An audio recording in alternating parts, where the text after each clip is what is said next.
আসসালামু আলাইকুম এভরিওয়ান, কেমন আছেন সবাই? আশা করি সবাই ভালো আছেন। এই শীতের সকালে ভোরবেলা আজকে আপনাদের জন্য নিয়ে চলে আসছি Oppo সদ্য লঞ্চ একটি ডিভাইস Oppo A6X। তো এই হলো Oppo A6X। চলেন ফোনটাকে আনবক্স করা যাক এবং জানা যাক এর ফিচার্স গুলো। তো চলুন শুরুতেই বক্সটা আনবক্স করা যাক। আমরা প্রিভিয়াস টাইমে A6 Pro আনবক্স করেছিলাম, আমরা দেখছিলাম সেটার বক্সে কি কি ছিল। তো দেখা যাক এটার মধ্যে কি কি আছে। শুরুতেই পাচ্ছেন একটা হোয়াটএভার ডিস্ক ডিব্বা। ডিভাইসটা এখানে আছে, ডিভাইস একটু পরে খুলি, আসেন ভিতরে দেখি। 15 ওয়াটের চার্জার এখানে দেওয়া আছে, আর সাথে হচ্ছে একটা পাওয়ার কেবল এবং একটা ইজেকশন পিন। এছাড়া যদি আমরা এই খালি বক্সটা দেখি, দেন দেখি চলো কি কি আছে এটার মধ্যে। ওকে, এখানে একটা কভার আছে, সিলিকন কেস, যেটা খুবই শক্তপোক্ত দেখা যাচ্ছে। তো চলুন আপাতত এই সবগুলো সাইড করে রাখা যাক আর দেখা যাক আমাদের কাঙ্ক্ষিত সেই ডিভাইসটি। Yes, so this is Oppo A6X। দেখতে খুবই প্রিমিয়াম দেখাচ্ছে, এখন বাকিটা বোঝা যাবে আফটার ইউজিং। তো আমার হাতে থাকা ভেরিয়েন্টটা হচ্ছে 4GB 64GB এবং পার্পল কালারের আমরা পেয়েছি। এর পাশাপাশি আশা করে যাচ্ছি ইন ফিউচার আরো দুইটা ভেরিয়েন্ট লঞ্চ হবে, 4128 এবং 6128।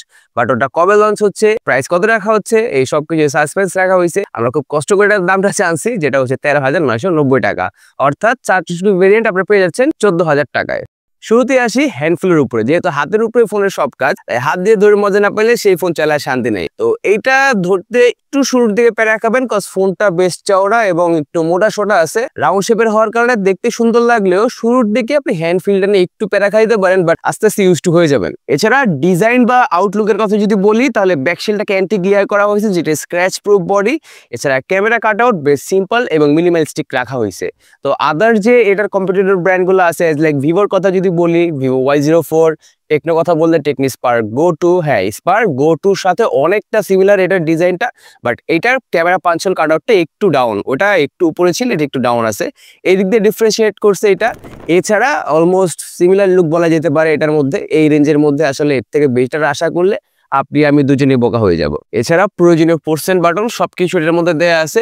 লাইক যদি আমরা বটমের দিকে দেখি, তাহলে খেয়াল করতে পারছেন একটা স্পিকার গ্রিল, একটা টাইপ সি পোর্ট এবং একটা ইয়ারফোন জ্যাক। এছাড়া এই সেটটাতে দেখতে গেলে আপনি একটা পাওয়ার বাটন এবং একটি ভলিউম আপ অ্যান্ড ডাউন বাটনও পেয়ে যাচ্ছেন। আর টপের দিক দিয়ে দেখতে গেলে একদম এমটি, কজ এটা একটা সিঙ্গেল স্পিকারের ফোন, তো এখানে সেকেন্ড স্পিকার গ্রিলটা থাকছে না। 6.75 ইঞ্চের HD+ IPS প্যানেলটিতে থাকছে 120 হার্জের রিফ্রেশের সাপোর্ট। হ্যাঁ, সাথে অবশ্যই পাঞ্চল কাট আউট এখানে আমরা পেয়ে যাচ্ছেন। 1100 পিক ব্রাইটে দেওয়া হয়েছে ডিসপ্লেটাতে, অর্থাৎ আউটডোরে গেলে ভালো একটা ভিজিবিলিটি পাওয়া যাবে আশা করা যায়।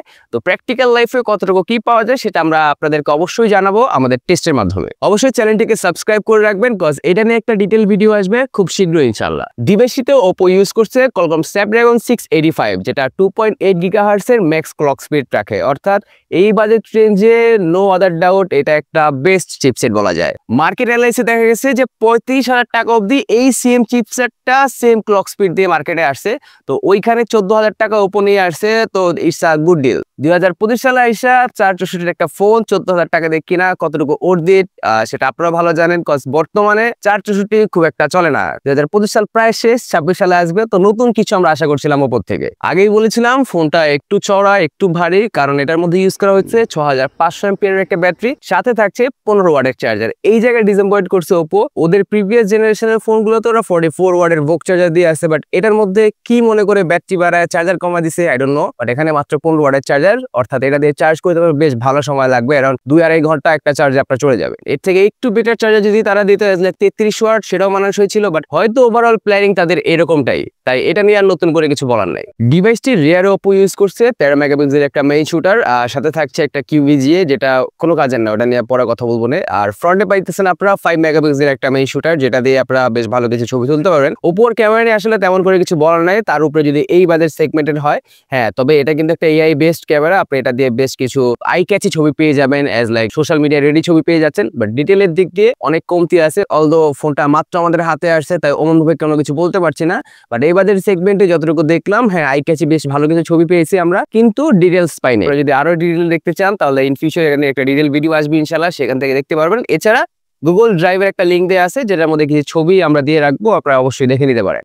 একটা জিনিস যেটা না বললেই নয়, এটা কিন্তু একটা এআই বেসড ক্যামেরা, অর্থাৎ আপনি ছবি তোলেন, ভিডিও করেন, ভালো একটা আউটপুট পাবেন। বাট আপনি যখন ভিডিও কলিং এর ক্ষেত্রে যাবেন বা আপনি হচ্ছে সোশ্যাল মিডিয়া কোনো কাজে যাবেন যেটাতে আপনার ডিরেক্ট ক্যামেরা কানেক্ট হবে, ওই জায়গাতে আপনি ডিসঅ্যাপয়েন্ট হইতে পারেন, কারণ এটা মাত্র 13 মেগাপিক্সেল, যার কারণে ডিটেলস এর অনেক কমতে থাকবে। তবে এটার মধ্যে একটা বেশ ভালো মানের প্রসেসর দেওয়ার কারণে এটার ইমেজ প্রসেসিং বা এনহ্যান্সিং এর বিষয়টা খুব ভালো, যার কারণে খুবই আই ক্যাচি লাগে এবং দেখতে ভালো লাগে। টুকটাক বাকি ফিচারের কথা যদি বলতে চাই, তাহলে ডিভাইসটাতে অ্যান্ড্রয়েড 15 রান করতেছে, এছাড়া ColorOS 15 তো থাকছেই। তো এর কাজগুলো আপনি বেশ ভালোভাবে এটার মধ্যে করতে পারবেন, কারণ এটার মধ্যে বেশ ভালো লেভেলের এআই ইরেজার দেয়া আছে, ইরেজার 2.0 দেয়া ওদের ভাষ্য মতে। এছাড়া থাকছে সাইড মাউন্ট ফিঙ্গারপ্রিন্ট এবং IP54। হ্যাঁ, এটার মধ্যে IP54 রেটিং দেয়া আছে। ওপোর যতগুলো প্রিভিয়াস জেনারেশন আছে তারা লাস্ট সময়ে অনেক বেশি ওয়াটার প্রুফ, অনেক বেশি ওয়াটার রেজিস্ট্যান্স নিয়ে মাতামাতি করছে। বাট এটার মধ্যে কি মনে করে IP54 দিছে আমার আসলে কিছু বলার নাই, হয়তো তাদের ইউজারে তাদের এই কোয়েশ্চেনটা করে ফেলবে। তো এই ছিল Oppo A6X নিয়ে আজকের মতো ছোট্ট একটা ফার্স্ট ইমপ্রেশন ভিডিও। এটা নিয়ে যদি একটা ডিটেইল ভিডিও দেখতে চান তাহলে অবশ্যই সাবস্ক্রাইব করে রাখবেন চ্যানেলটা। ইনশাআল্লাহ নেক্সটে এটা নিয়ে একটা ডিটেইল ভিডিও আসবে। এতক্ষণ আপনারা দেখছিলেন গ্যাজেটালাইজ 2.0, আমি আয়াত ছিলাম আপনাদের সাথে। এতক্ষণ সাথে থাকার জন্য ধন্যবাদ। দেখা হবে নেক্সট কোনো ভিডিওতে, নেক্সট কোনো টপিক নিয়ে। ততক্ষণ অবধি সবাই ভালো থাকবেন, সুস্থ থাকবেন। আল্লাহ হাফিজ।